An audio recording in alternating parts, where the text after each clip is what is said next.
અહેમદાબાદ મિત્ર ન્યૂઝમાં આપનું સ્વાગત છે। વડોદરાની સયાજી હોસ્પિટલમાં 29 એપ્રિલે પોસ્ટમોર્ટમ રૂમમાં ડૉક્ટર પર થયેલ હુમલાના વિરોધમાં રેસિડેન્ટ તબીબો અચોક્કસ મુદતની હડતાળ પર ઉતર્યા છે। આ હડતાળને કારણે હોસ્પિટલની નિયમિત સારવાર સેવાઓ પર અસર પડી છે।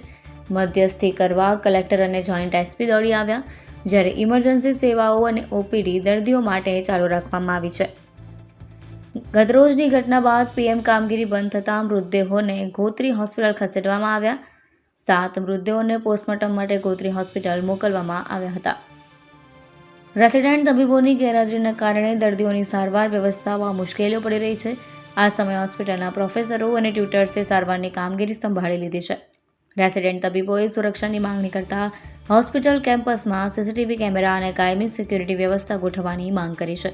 તેમણે હોસ્પિટલ પ્રાંગણમાં આવેલ અંધકારમય વિસ્તારોમાં વધુ લાઇટિંગ વ્યવસ્થા કરવાની પણ માંગણી કરી છે।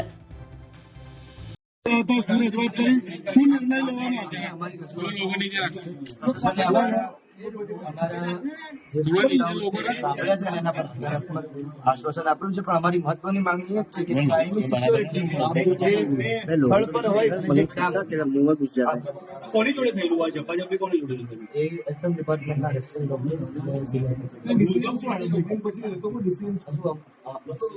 આ બાજુ કોઈ ડિસિઝન લેવા માટેની આ અમારા પ્રશ્નો સાંભળવાની અને સરને અમારા સાંભળવાની કોઈ પણ એ વિષયમાં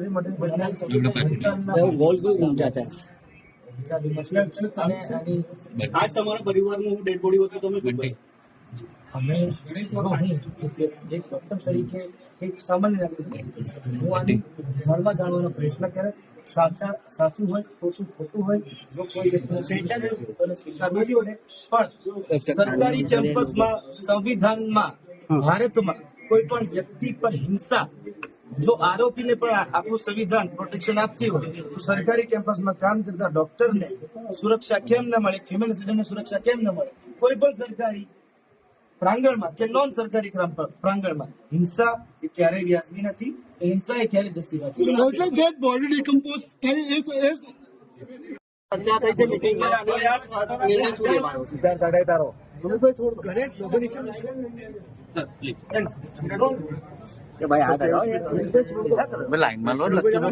લોકો નીચે કર ભાઈ, નીચે કર। શોપિંગ સર્વિસ માટે લાવવામાં આવેલી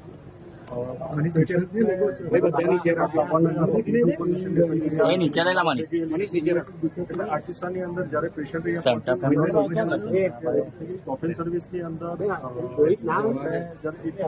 પાસે ત્યારે પણ પેશન્ટના સગા સંબંધીઓ આવ્યા ત્યારે સૌપ્રથમ તો એમણે ત્યાં જે પ્યુન ડ્યુટી ઉપર હતા એમના ઉપર હુમલો કર્યો અને ત્યાર પછી મહિલા ડોક્ટર સહિતના ડોક્ટર ખૂબ ગંભીર બાબત છે। ડોક્ટર્સની સુરક્ષા જાળવવી એ આપણા બધાનો સહિયારો પ્રયત્ન હોવો જોઈએ। ડોક્ટર્સ તમામ આપણી હોસ્પિટલના સેટઅપમાં નિર્ભીક રીતે કામ કરી શકે એ દિશાના પ્રયત્નો અમારા પણ છે। પોલીસે પણ પ્રોમ્પ્ટ રિસ્પોન્સ કરીને આ કિસ્સામાં 6 આરોપીને ઝડપી પડ્યા છે। સિક્યુરિટી બાબતે મુદ્દાઓ છે, સીસીટીવી બાબતે મુદ્દાઓ છે, અન્ય જે મુદ્દાઓ હતા તમામ મુદ્દાઓ બાબતે આપણે ખૂબ ગંભીરતાથી ચર્ચા પણ કરી છે। એમના પ્રતિનિધિઓ સાથે મેં પણ ઘણો લાંબો સમય સુધી ચર્ચા કરી, અમને એશ્યોરન્સ પણ આપ્યા છે આ મુદ્દાઓનું સંપૂર્ણ નિરાકરણ થાય એ દિશાના પ્રયત્નો પણ સહિયારો કરવામાં આવશે। અને સાથોસાથ આપણા પેશન્ટ અત્યારે જે ગરીબ લોકોમાંથી અહીંયા પેશન્ટ સારવાર માટે આવે છે એમની કોઈ ઇમરજન્સી સર્વિસ આપવામાં એમની સારવાર કે એમના કોઈ આરોગ્ય ઉપર બીજા કોઈ પ્રશ્નો ઉપસ્થિત થાય એ દિશાના પ્રયત્નો ચાલુ છે અને એ માટે એમને સમજૂત પણ કર્યો છે। વિગતવાર સમગ્ર ડોક્ટરની ટીમ હતી, રિપ્રેઝેન્ટેટિવ હતા, એટલે એમના સમગ્ર ટીમ સાથે ચર્ચા કરી એમનો નિર્ણય પણ જવાનું છે અને શક્ય હોય ત્યાં સુધી આપણે સેવાઓ પૂર્વ ચાલુ થાય મૃતદેહ ડિકમ્પોઝ તો એમાં કોઈ બેદરકારી કે એમાં કોઈ જવાબદારી નક્કી થશે? પ્રાથમિક રીતે મારી પાસે જે વિગતો મળી છે, પેશન્ટનું નિધન ખૂબ શરૂઆતના તબક્કે થયેલું હતું। અહીંયા જ્યારે આવ્યા હતા એમની અંદર સમયગાળો પણ હતો। સામાન્ય રીતે ખૂબ ઓછા કલાકોની અંદર ડિકમ્પોઝિશનની પ્રક્રિયા ચાલુ થઈ જતી હોય છે। આથી એ પ્રક્રિયાને પછી કોઈ તબક્કે એને સ્ટોલ કરી શકાય પણ એને રિવર્ટ કરી શકાતી એટલે જે ડિકમ્પોઝિશનની પ્રક્રિયા ઓલરેડી થઈ ગયેલી હોય એમને આપણે ક્યારેય રિવર્ટ કરી શકતા નથી. પેશન્ટનું ઓલરેડી નિધન થયેલું હતું, એટલે આ બાબતે પણ વિગતવાર આપણા સિનિયર મેડિકલ ઓફિસર્સ તપાસ કરશે. પણ અગત્યનો મુદ્દો છે કે આ બાબતે યોગ્ય તબક્કે રિપ્રેઝન્ટેશન કરવું, એમના માટે કોઈ કાયદો હાથમાં લઈને ડોક્ટર્સ ઉપર કે ઓન ડ્યુટી સ્ટાફ ઉપર હુમલો કરવો એ બિલકુલ વ્યાજબી નથી. ડોક્ટર પોતે સુરક્ષિત માહોલમાં કામ કરી શકે એ આપણી સહી છે. ડોક્ટરો રજૂઆત એવી અગાઉ પણ કરી છે કે મહિલા ડોક્ટર સુરક્ષિત નથી. એસએસજી તંત્ર ઉપર તેઓ રજૂઆત કરી છે. રજૂઆત કરવાની સિક્યુરિટી નથી મળતી લોકોને, સરકાર દ્વારા સિક્યુરિટી વિશેષ કરીને જ્યારે આ મુદ્દો આપણે અલગ અલગ તબક્કે હાઇલાઇટ થયેલો છે. સુરક્ષા એજન્સીઓ બાબતે દિન પણ ચિંતિત છે. એમનો અગત્યનો મુદ્દો છે કે એમની જે સિક્યુરિટી પર્સનલ છે એમની સ્ટાફના નંબર્સ પૂરતા નથી. આ બાબતે આપણે રાજ્ય સરકારને વાત પણ કરી છે.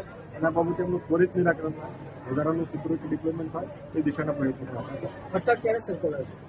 વિશેષ કરીને એમના ખૂબ કન્સ્ટ્રક્ટિવ વેમાં વાત થઈ છે. મુદ્દાઓનું